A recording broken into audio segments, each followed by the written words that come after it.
എല്ലാവർക്കും നമസ്കാരം കേട്ടോ. മലയാളികൾക്ക് സുപരിചിതരായ നായകരാണ് റാസയും ബീഗവും. ഭക്തിയും പ്രണയവും ഒക്കെ തമ്മിൽ പാടിയും പറഞ്ഞും ഏറെ ഇഷ്ടപ്പെടുന്ന സൂപ്പർ ജോഡികൾ പ്രണയിച്ച് വിവാഹം കഴിച്ചവർ. അവരുടെ ആ ഒരു മാസ്മരികമായിട്ടുള്ള പാട്ടുകളേക്കാൾ എനിക്ക് മനോഹരമായിട്ട് തോന്നാറുള്ളത് പാടിക്കൊണ്ടിരിക്കുമ്പോഴുണ്ടാവുന്ന അവരുടെ ഐ കോണ്ടാക്ട് ആണ്. നമ്മൾ വളരെ ലൈവായിട്ട് പ്രണയിക്കുന്ന രണ്ട് മനുഷ്യരെ കാണുകയാണ്. അവർ ദമ്പതികളാണെന്ന് നമുക്കറിയാം, പ്രണയിച്ച് വിവാഹം കഴിച്ചവരാണെന്നറിയാം. അതുകൊണ്ട് തന്നെ നമുക്ക് ആ പ്രണയത്തിന്റെ തീവ്രതയും സ്നേഹവും ഒക്കെ അവരിലൂടെ അവരുടെ കളോടൊപ്പം തന്നെ കണ്ണുകളിലും ശരീരഭാഷയിലും മേളിച്ച് കാണുന്നതായിട്ട് പലപ്പോഴും നമുക്ക് തോന്നും. പ്രണയഗാനങ്ങൾ കേൾക്കാൻ ഇഷ്ടപ്പെടുന്ന എല്ലാ മലയാളികൾക്കും ഇഷ്ടമുള്ള ഒരു പാട്ടെങ്കിലും റാസയുടേതും ബീഗത്തിന്റേതുമായിട്ടുണ്ടായിരിക്കും. റാസ ബീഗം കോമ്പിനേഷന് കേൾക്കാൻ വേണ്ടിയിട്ട് ഞാനും ഒരുപാട് വേദികളിലേക്ക് സഞ്ചരിച്ച ഒരാളാണ്.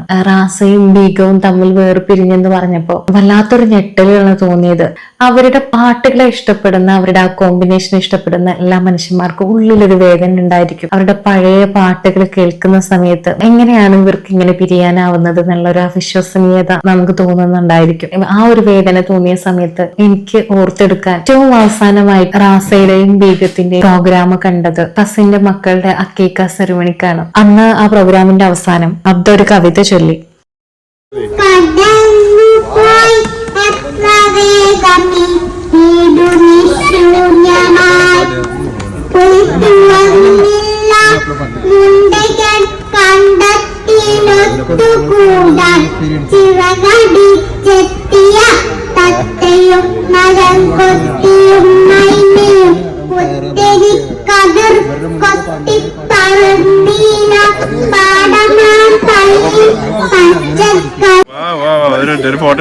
മടിയിലൊക്കെ ഇരുത്തി ഭയങ്കര ക്യൂട്ടായിട്ട് നമ്മൾ ഏറ്റവും അടുത്ത ആളുകളെ പോലെ അവളെ ഭയങ്കരമായിട്ട് റാസ പ്രോത്സാഹിപ്പിച്ചു. പ്രശസ്തിയുടെ ചെറിയ ഒരു വഴി അങ്ങ് കടന്നു കഴിഞ്ഞ പല മനുഷ്യന്മാരും മറ്റുള്ളവർക്ക് അവസരങ്ങൾ കൊടുക്കുന്നതിലും ചേർത്ത് പിടിക്കുന്നതിലും ഒക്കെ വലിയ മടി കാണിക്കാറുണ്ട്. എത്ര നന്നായി ചെയ്താലും ഇത്ര ഗൗനിച്ചെന്ന് വരില്ല.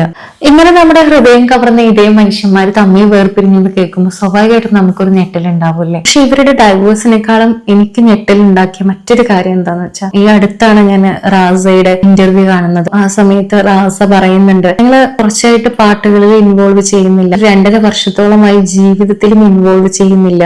അത് കേട്ടപ്പോഴാണ് എനിക്ക് ശരിക്കും അന്ന് അവരുടെ ആ ഒരു കോമ്പിനേഷൻ ഫീൽ ചെയ്യുമ്പോൾ എന്ത് സ്നേഹമുള്ള മനുഷ്യന്മാരാ, അവർക്ക് അങ്ങനെ രീതിയിൽ വന്നിരുന്ന് പാടാൻ പറ്റുന്നു, ആ പാട്ടിലൂടെ പരസ്പരം പ്രണയിക്കാൻ പറ്റുന്നു എന്നൊക്കെ അങ്ങനെ തോന്നിയിരുന്ന ആ നിമിഷങ്ങളൊക്കെ നിർജീവമായിരുന്നു. അതിനു മുമ്പേ അവർ തമ്മിൽ പിരിഞ്ഞവരായിരുന്നു എന്ന് മനസ്സിലാക്കുന്ന സമയത്ത് ബന്ധങ്ങളെ കുറിച്ചിട്ട് എന്നുള്ളതിലപ്പുറത്തേക്ക് ആ ഒരു പാട്ടുകൾക്ക് ജീവൻ വെപ്പിക്കാൻ വേണ്ടി അവർ നടത്തുന്ന ആ ഒരു ആത്മാർത്ഥമായ ശ്രമത്തെ കുറിച്ച് ഞാൻ ഓർത്തുപോയി. ആ സദസ്സിനോട് അല്ലെങ്കിൽ ആ ഒരു ചെയ്യുന്ന ജോലിയോട് അവർ കാണിക്കുന്ന ഒരു ആത്മാർത്ഥത കൊണ്ടായിരിക്കും അവർക്ക് അങ്ങനെ പാടാൻ പറ്റിയിരുന്നത്. പക്ഷെ ഞാൻ അതിനു മുമ്പൊക്കെ പ്രോഗ്രാം കണ്ടതിൽ നിന്ന് ഇവിടെ അവതരിപ്പിക്കുമ്പോൾ എനിക്ക് ഒരു പ്രണയം ഫീൽ ചെയ്യുന്നില്ലല്ലോ എന്നൊക്കെ തോന്നിയപ്പോ ഞാൻ കരുതി അത് നമ്മുടെ വീട് പോലുള്ള ഒരു അറ്റ്മോസ്ഫിയറാണ്, ഒരു വേദിയുടെ പോലെയുള്ള ഒരു ഫീഷ്യാലിറ്റി ഇല്ലാത്തത് കൊണ്ടായിരിക്കും എന്നാണ് എനിക്ക് തോന്നിയത്. ഒന്നിച്ച് ജീവിക്കണം എന്ന് ഒരുപാട് ആഗ്രഹിച്ച് പ്രണയിച്ച് വിവാഹം കഴിച്ച മനുഷ്യര് തമ്മിൽ വേർപിരിയുക എന്നുള്ളത് അത്രമാത്രം അവരതിന്റെ എല്ലാ സാധ്യതകളെയും മനസ്സിലാക്കിയിട്ട് തന്നെ ആയിരിക്കണം ആ ഒരു തീരുമാനത്തിലെത്തുന്നത്. പക്ഷെ അവരെ ഒന്നിച്ച് കാണാനും കേൾക്കാനും ഇഷ്ടമുള്ള മനുഷ്യരെ സംബന്ധിച്ച് രണ്ടറ്റത്ത് കാണുക എന്നുള്ളത് വേദനാജനകം തന്നെയാണ്. ഇങ്ങനെയുള്ള സാഹചര്യത്തിൽ നമുക്ക് തോന്നും ഈ ചെറിയ കുട്ടികൾ തമ്മിൽ തല്ലുന്നത് പോലെ ഇതിന് നേരം കഴിഞ്ഞാൽ വീണ്ടും പഴയ പോലെ ആയിരുന്നെങ്കിൽ.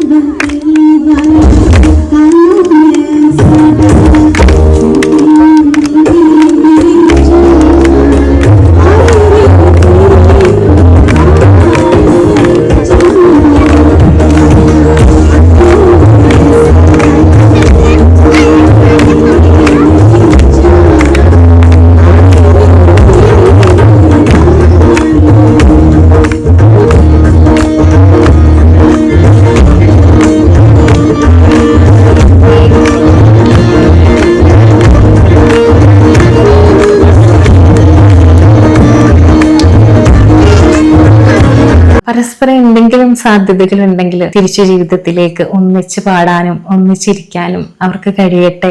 അല്ലെങ്കിൽ അവർക്ക് ഇഷ്ടമുള്ള പോലെ ജീവിക്കട്ടെ.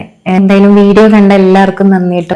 നിങ്ങൾ ഈ വീഡിയോസ് ഒക്കെ കാണുന്നു എന്നുള്ളതോ സബ്സ്ക്രൈബ് ഒക്കെ ചെയ്യുന്നു എന്നുള്ളതും നമ്മളെ സംബന്ധിച്ച് വലിയൊരു കാര്യമാണ്. നമ്മളെ കേൾക്കാൻ വളരെ കുറച്ച് ആളുകളാണെങ്കിലും ആരെങ്കിലുമൊക്കെ ഉണ്ടായിരിക്കുക എന്നുള്ളത് വലിയ കാര്യമാണ്. അപ്പൊ അതുകൊണ്ട് നിങ്ങളോട് തീർത്താൽ തീരാത്ത നന്ദിയുണ്ട്. വീഡിയോസ് കാണുന്ന ആരെങ്കിലുമൊക്കെ സബ്സ്ക്രൈബ് ചെയ്യാതെ കാണുന്നുണ്ടെങ്കിൽ ഒരുപാട് പോരായ്മകൾ ഉണ്ടെന്ന് അറിയാം. പോരായ്മകളോട് കൂടെ തന്നെ വീഡിയോ കാണാൻ ഇഷ്ടപ്പെടുന്നുണ്ടെങ്കിൽ തീർച്ചയായിട്ടും ഒന്ന് സബ്സ്ക്രൈബ് ചെയ്ത് സപ്പോർട്ട് ചെയ്യുക. പിന്നെ നിങ്ങൾക്ക് ഈ വീഡിയോ ഇഷ്ടമെങ്കിൽ ലൈക്ക് ചെയ്യുക, നിങ്ങളുടെ അഭിപ്രായങ്ങൾ കമന്റ് ചെയ്യുക.